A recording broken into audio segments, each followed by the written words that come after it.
Many soldiers like to work out, but few of them do it 6,500 feet above sea level. This is OP1, a lookout post 4 kilometres from the Pakistan border. Facilities are basic, there's no running water, but for some of its inhabitants, it's a hotel. OP1, it's for us, it's like a vacation. You know, you kind of get away from the flagpole, which means you get away from all the higher ups. You know, the main thing is every day, you know, you resupply anything that you want up here. You have to carry it by yourself. It's nice to be secluded. You know, it gives you time to think, watch movies that you haven't watched. It's kind of rejuvenating. Those who own the high ground tend to dominate.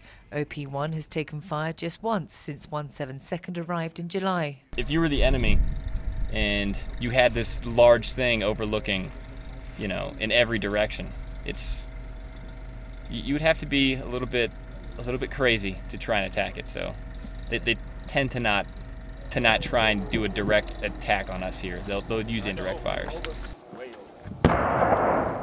Damn. Indirect fire often comes in the form of rockets targeted at the base below, Fob Tillman, though that's not the only action these soldiers see. There is nights, I can say, where you'll see ticks going on, you know, firefights, and there's no American out there, and there's no A&A or any of our assets out there, so it's got to be them fighting amongst themselves or just doing their Taliban duties, I guess, out there and doing whatever it is they do to the local nationals. The highlight of the week is when a C-17 aircraft does a flyover to resupply the troops with goods such as food and water. That's a pretty good drop, really. Not all of these soldiers join the army as infantrymen. Some have a MOS or military occupational speciality. The brigade's using them to fill the gaps in the frontline units.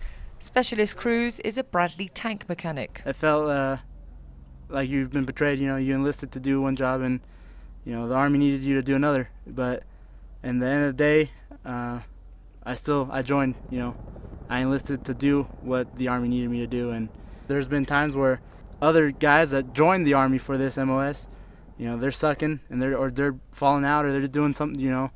And us guys that kind of adopted this MOS, we're excelling more than them.